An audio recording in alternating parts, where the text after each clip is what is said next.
वरदे हरी विठ्ठल श्री ज्ञानदेव तुकाराम ज्ञानेश्वर महाराज की जय। तुकाराम महाराज की जय। सद्गुरु दादा महाराज अप्पा महाराज।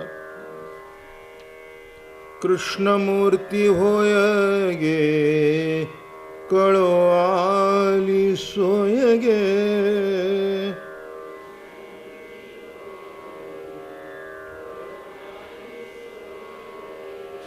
कृष्णमूर्ती होय गे कळो आली सोय गे।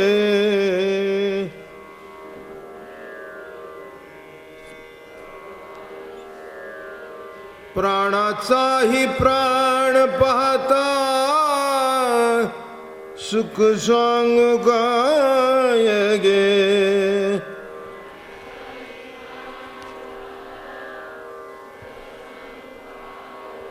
तुळशी माळ गळागे कस्तुरीचा टिळागे।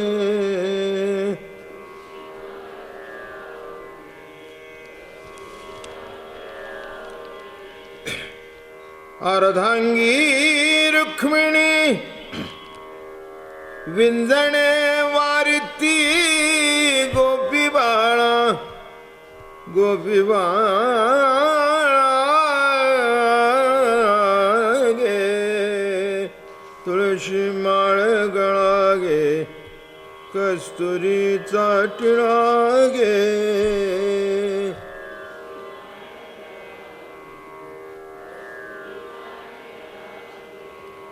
पितांबराची कास गे कैसिली सावकाश गे।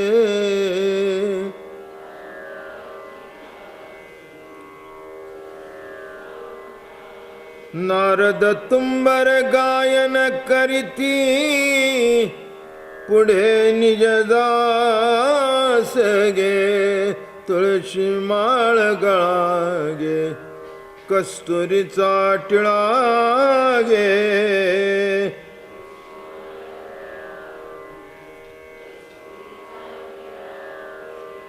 अर्धांगी रुक्मिणी विंजणे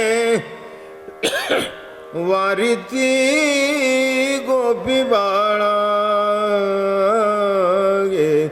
तुळशी माळ गळागे कस्तुरीचा टिळा गे।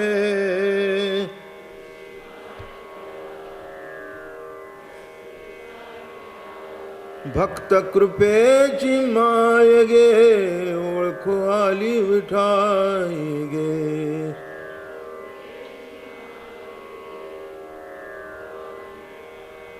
एका जनार्दनी विठे जोडियले बाय गे। तुळशी माळ गळागे कस्तुरीचा टिळा गे।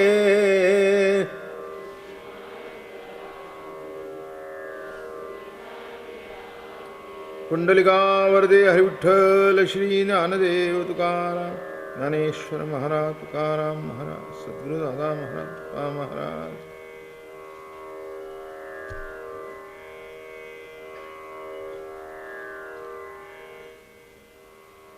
माऊली महावैष्णव संत श्रेष्ठ नाथबाबा आणि सर्व संत कृष्ण भगवंताचे गुणगान गातात।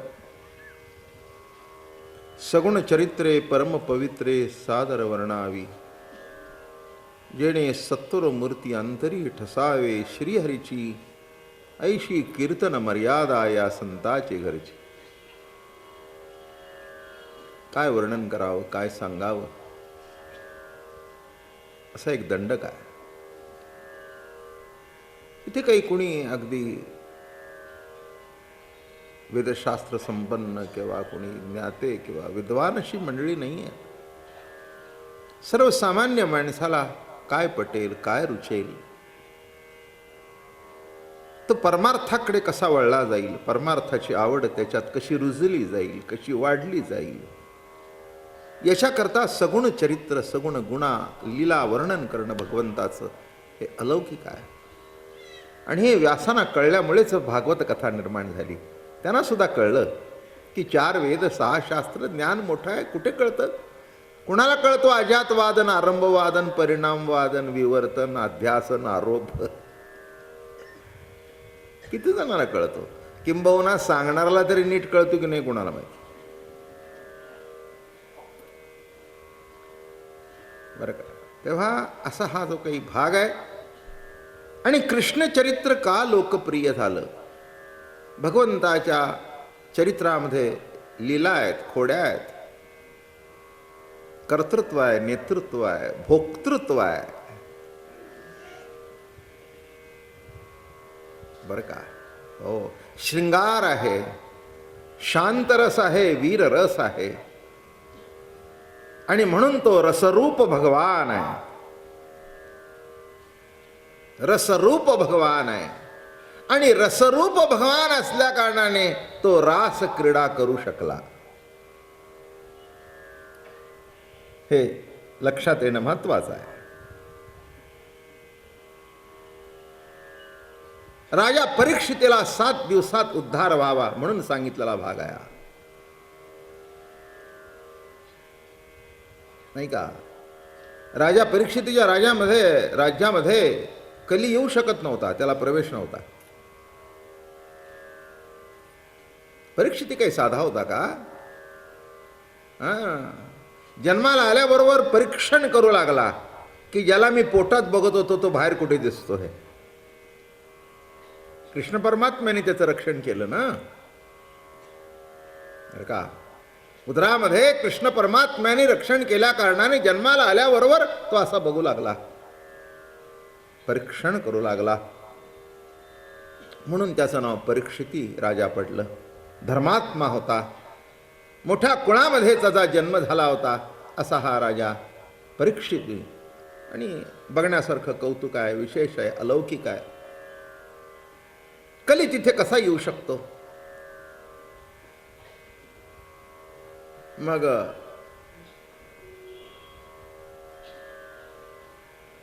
कली म्हणाला, वा यायचं नाही तर कसं काय यायचं? एक मी तुम्हाला सांगतो, कलियुगामधलं श्रेष्ठत्व. योग, याग, जप, तप याने उद्धार होणार नाही. नामस्मरणाने उद्धार फक्त कलियुगामध्ये होतो.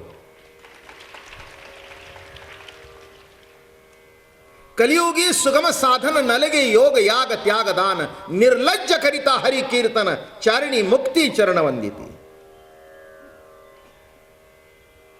म्हणून लक्षात ठेवा, तुम्ही कलियुगात आला हे वाईट झालं नाही, कलियुगात आला हे बरं झालं.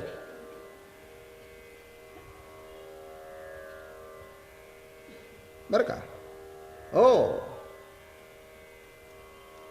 प्रवासाच्या दृष्टिकोनातून, साधनाच्या दृष्टिकोनातून, नाही का? पूर्वीच्या काळी स्वयंपाकाच्या भांड्यांचं प्रदर्शन,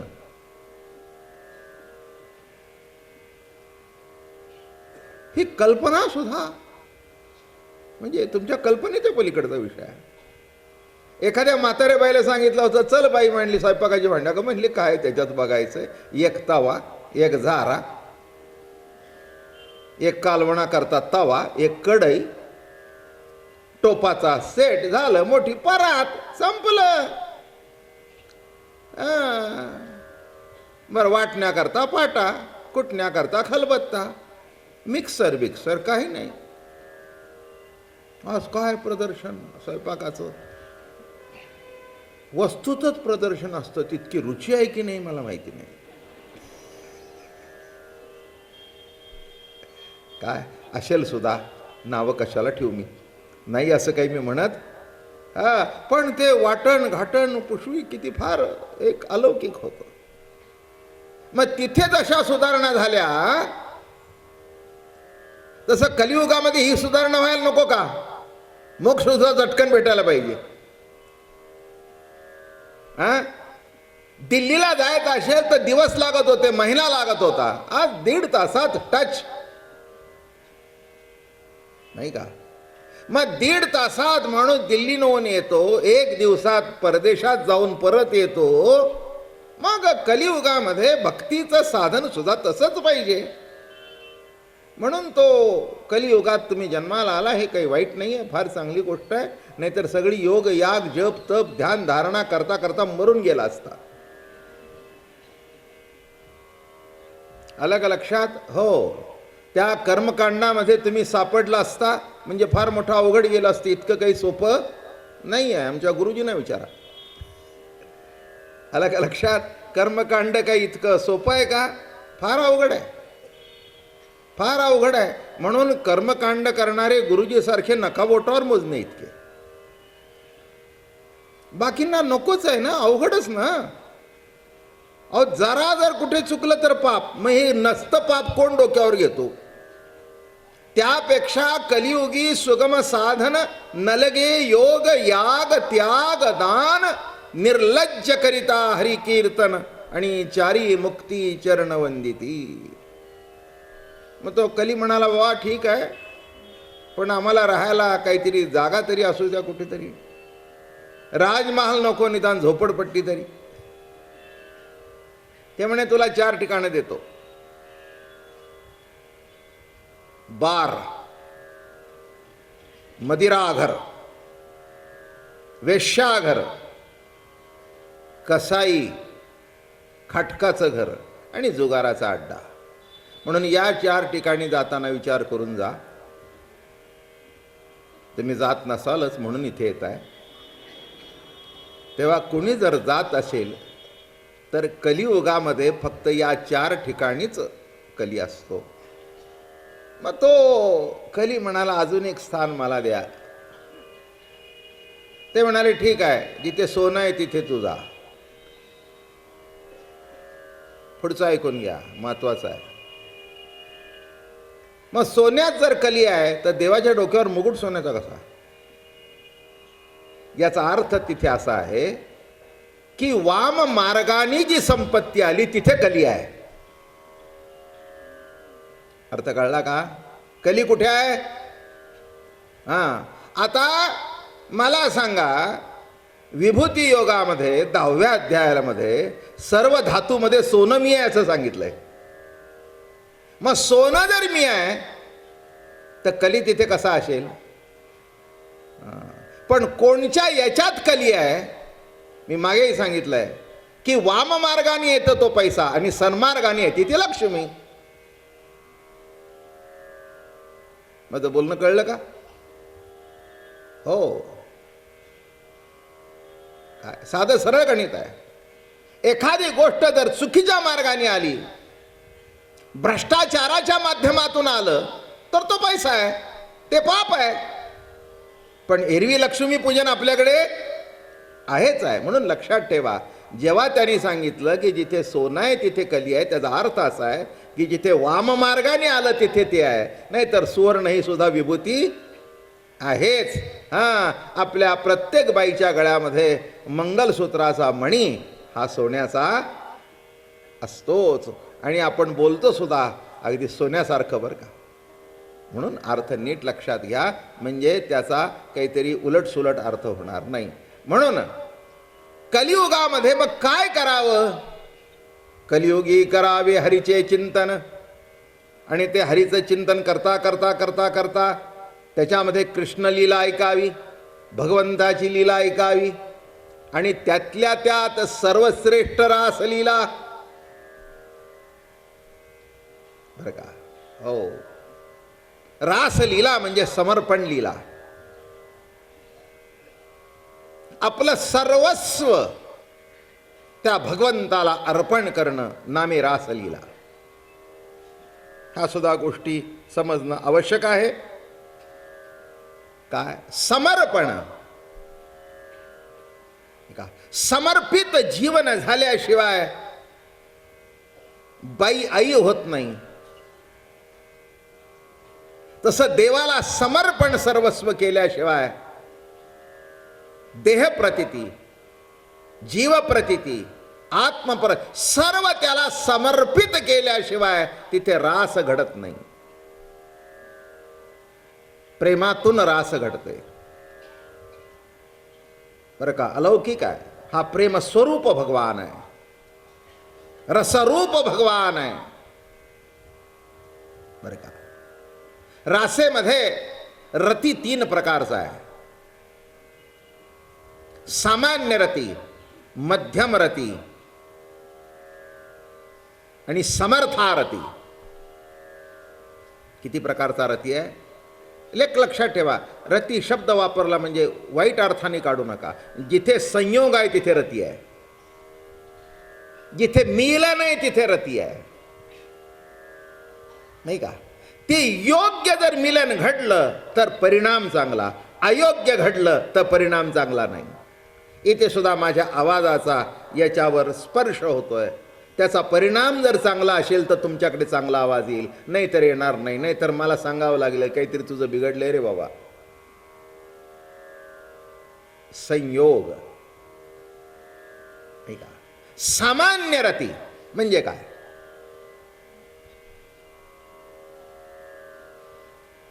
त्याला सुख मिळो नाही तर न मिळो, मला मिळालं म्हणजे झालं. अप्पल पोटेपणा, सामान्य रती, नाही का? मला सुख मिळालं म्हणजे झालं. काही काही घरामध्ये सुद्धा बघा बरं का, एखादी वस्तू चांगली केली असेल ना तर तो असं म्हणणार नाही सगळ्यांना खाऊ द्या. मग तो आपला पती असेल, तो आपला मुलगा असेल, नाही तर ती बाई स्वतः असेल, कोणी असेल, तसं काही सांगता येत नाही. स्वभाव काय कोणाचे आहेत काय सांगता येत नाही का? पहिलं हाणून घेतील. एरवी लवकर बसणार नाही, पण ते आवडीचं असेल तर लवकर घेतो, पटा पटा पटा. अरे तुम्ही लवकर कसे बसले? नाही म्हटले भूक लागली. भूक लागली नाही. अरे काही शिल्लक ठेवलं का भांड्यात? म्हणला मी कुठे बघायला गेलो, मला लागेल तेवढं खाल्लं, लबाड आहे.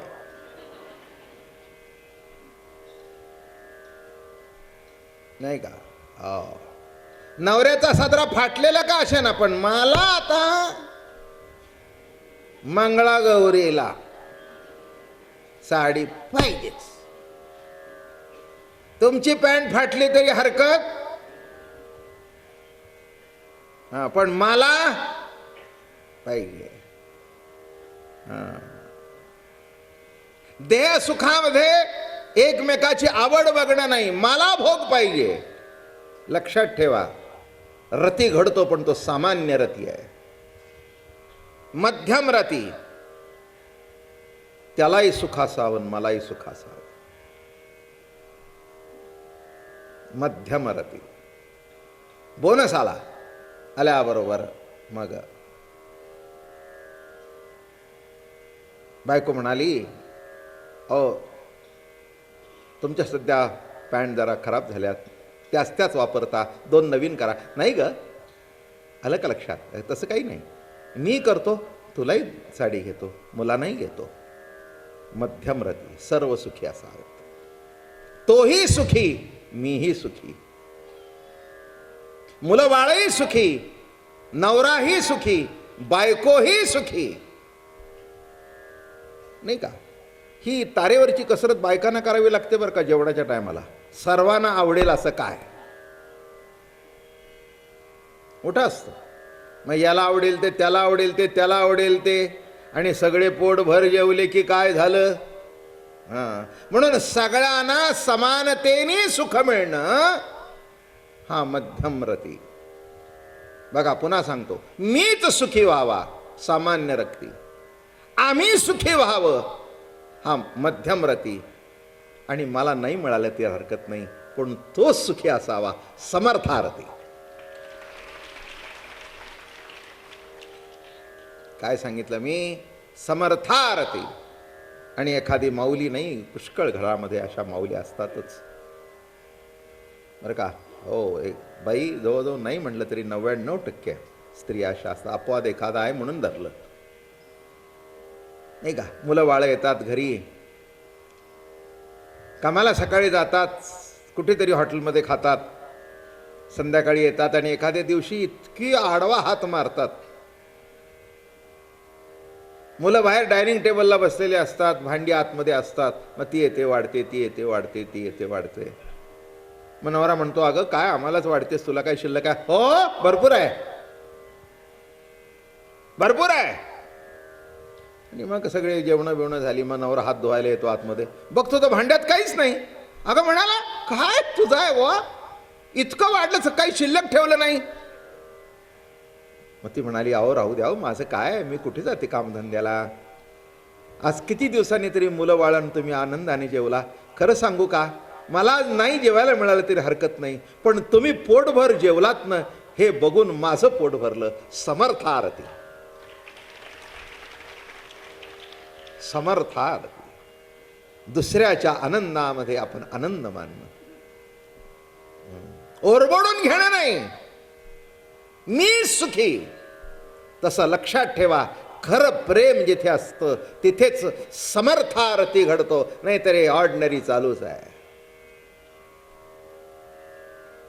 मुलं बाळ होतात, देहाचं सुख घेतं का मिळतं का ओरबडून घेतं कोणाला माहित. क्षमा करा मला. पण एक लक्षात ठेवा, रती हा शब्द केवळ देहाच्या मिलनामध्ये येतो नाही आहे. आत्मा आत्म्याशी मिळणं हे सुद्धा एक आत्मरतीच आहे. आणि रासेचा विषयच तो आहे.